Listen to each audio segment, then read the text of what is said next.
It's about damn time, right? That was my initial reaction. So when I saw the news, Bassmaster Elite Series, no entry fee for the anglers at the very top level. Once they qualify, they're good to go. And basically they're putting out 45 grand out of their pocket before they even got on the water, and they get to keep that in their pocket. And it looks good. Like it's big news. This is probably the biggest news in 10, 15 years when it comes to bass fishing, maybe other than forward-facing sonar. But here's the deal, with everything that looks pretty on the surface, there's always more to it when you do a deeper dive. So I want to lay out a few things. Hit that like and subscribe button for me. We're going to kind of dive a little deeper into the most glorious headline in bass fishing, no entry fees, and see if it really pans out and the full explanation really means a positive move for bass fishing at that pro elite tournament level. So full disclosure, my initial reaction just reading it, I was like, it's about damn time. These guys, they work so hard to get to this level, and then when they get to this level, they got to shell out 45 grand and scramble, bro. Like, they got to scramble because they're still paying the entry fees plus gas, plus boat, plus tackle, plus travel, plus lodging. Like, there's so much overhead. Dude, I have a bunch of overhead, and all I do is shoot some YouTube videos and have a good time with it, right? So there's so much overhead that goes into professional fishing, and that's one of my biggest critiques. Like, to be perfectly frank, I think a lot of these guys are idiots for doing it. Like, I'm not a super competitive guy. A lot of these guys feed off this. It fits their I don't know, personality, their character in that. To me, it's the worst financial decision you could ever make, ever. Experience-wise, probably absolutely cool, epic. Financially, idiot move, dude. Stupid move, says the guy who shoots YouTube videos and tries to go fishing and make a little money on the side, dude. In any case, though, I want to dive deeper into it because the headline is, dude, optics. We always talk about optics like politics or things like that. Politicians kissing babies and things. How does it look? How does it appear? And the headline is gorgeous, right? Like, this is a huge change. These guys, once they qualify, they get their golden ticket, and instead of having to shell out all this money, immediately they get to keep 45 grand in their pocket, and they can actually compete on that highest level. So that's what sort of the topical look is. But there's a lot more to it than that. So one thing that was also implemented is a performance sort of scale when it comes to payouts. And what that actually means, it's a nice way to say that the payouts are reduced on places behind, I think it's like 10th place or 15th place or something like that. So that's kind of tricky because you have a lot of these guys that have made a career. I think Drew Benton was kind of complaining about it. Awesome fisherman, but he's not always winning. He's not like the Jacob Wheeler, right? So a lot of these guys are in that top 25 percentile, and they're able to cash checks, keep things going, keep sponsors happy, keep on participating, keep the ball rolling, right? And with these payouts being cut, it reduces the amount of income they can take home. Because usually what happens with the majority of these guys who are really in the mix and doing this, sponsorships, things along those lines, marketing deals pay for that initial kind of bump to get in there, right? That 45 grand, that entry fee tournament. And that means, as well as lodging and stuff like that, they have that paid off kind of hopefully towards the beginning. Not all of them, like the back end don't, but the middle group usually does. And then any money they make on the tournament, that's money you're taking home. That's income. And what this is going to do is it's sort of going to make it even more elite. It's going to make the Elite Series more elite because if you're not finishing in that top 10, you're not really taking home a check that's doing anything. Like $500 is like the back end of it, which, it would be awesome in a little Wildcat tournament with like 30 boats, but it ain't going to do much when you're throwing down frickin' like thousands of dollars with boat payment, with freaking gas, with accessories on the boat. The overhead is insane. I think it's going to create more turnover, and I think that was a goal of bass. There's a lot of young anglers who are absolute sticks, right? We're looking a lot more at the Bassmaster Opens. A lot of these young kids are getting in there and, dude, smashing them, like smoking them, bro. But the problem is there's only so many slots available for the Elite Series, and also that cost, that price point, right, is so huge. It's almost kind of looms over you. So even if you qualify, you're like, I can't pull it off. I can't pull that money off. Now, if you qualify, it's a lot easier to say yes, but I don't know if it's a lot easier to last. One of the things I've always talked with my buddy Jacob Wall about is once he got to the MLF BPT, I'm like, bro, if you can last a couple years, you're good. Like, you're set up. Like, you get that kind of ball rolling, you get that flow going, you get the sponsors going, you get kind of a format of how you're going to pay for things, how you're going to manage things, you get some experience under your belt, and you're able to make this into a career.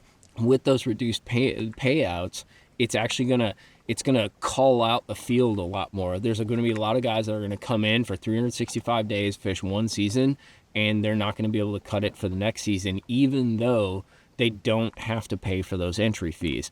So I think it's going to lead to a lot more circulation, which for these guys that really want to make this a career in that, it's going to make it a lot tougher, and it's kind of a negative. For us as viewers and just for the competition, it's pretty cool because you got guys cycling in and cycling out. You got fresh faces. You got a lot of guys coming up and getting that opportunity. Whether they can execute on that opportunity, make it happen, whole nother question, right?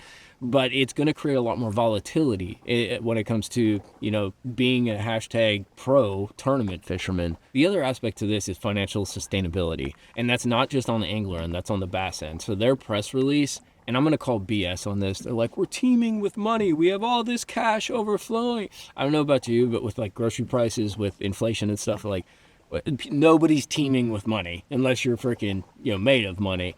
So I'm calling BS on that. The reason that they're able to do this is they shuffled money around with that performance kind of deal, the performance payouts and things along those lines. But what I'm wondering about is sustainability from the long term, not on the angler end, but from the bass end. And according to their press release, they think they can keep doing this. I question whether there's enough capital built up and like continuing, when it comes to sponsor money and that, to sort of float the loan on the Elite Series and not have these guys pay for entry fees. And then I think there's also, whenever you do something, there's always that counter argument, right? So when it comes to this performance payout, it's lower payouts. Are these guys going to come back and say, hey, we want an entry fee because we want to be able to make more money. Like, I want to pay in to get more out of it. I think I'm good enough. I think I can freaking play ball with these guys. So I guess there's a question of, are these guys going to want more, especially the ones that finish in the middle to the latter half of the pack? So they're going to push for entry fees again? And then two, is Bass even going to be able to keep doing this? What if we get a recession or something, or the market takes a dump in 2 months, 6 months, something like that? Are they going to be able to pull this off if they have some big sponsors pull out? How are they? What sort of account is this coming from? Is this coming from marketing dollars? Is this coming from the college fishing money? Where are the dollars being allocated in their budget to make this happen? And what happens if it dries up? Is there shiftable money? Is it fungible? How does that work? That's something that they didn't indicate, and I don't believe they're teaming with money. Let's just, no, dude, not happening. They might be doing okay, but everything that goes up must come down. The other thing, and my buddy Walter mentioned it, and it's just like when MLF went to the cumulative weights where you can catch a bunch of fish, just keep adding. So is this going to cause these guys to fish differently? If they know that it's going to be the top 10 guys that actually take home a check that means anything from a yearly standpoint, are these guys going to go for broke? Are they going to hashtag send it? And is it going to be one of those things where you see a lot more anglers not catching a limit or finishing way in the back of the pack one tournament, way up in the front of the tournament, for the next tournament? Is it going to be a real manic deal where Angler of the Year becomes less important?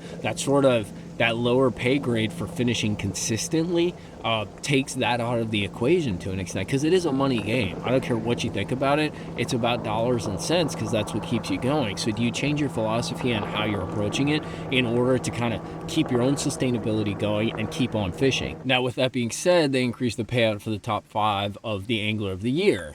But then you have this kind of a strategy question, right?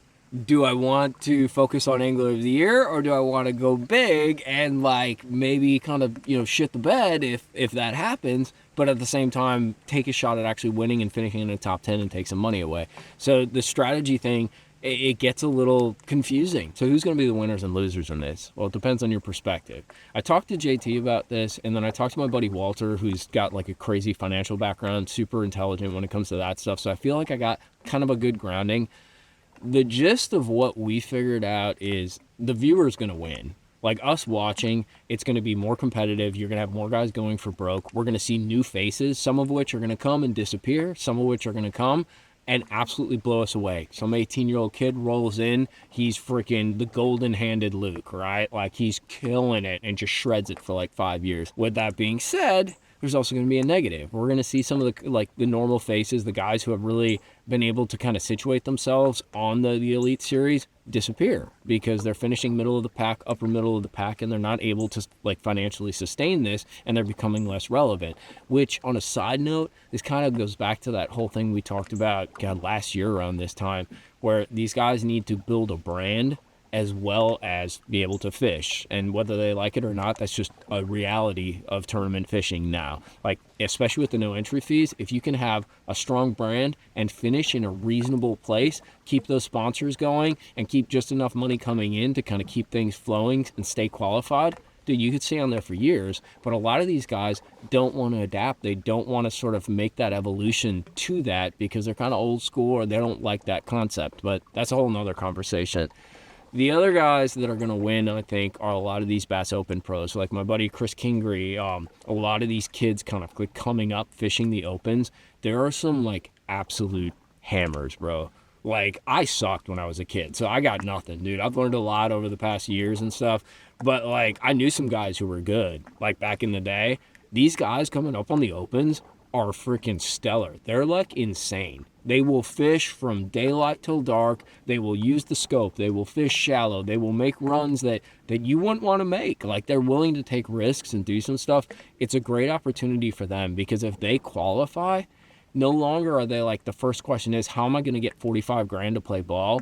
The first question is, can I cover my gas and lodging and sleep in the back of my truck maybe and make this thing happen because I don't have to pay an entry fee and last 1 year and see what happens? And they're going to be like, hell yeah, dude, send it.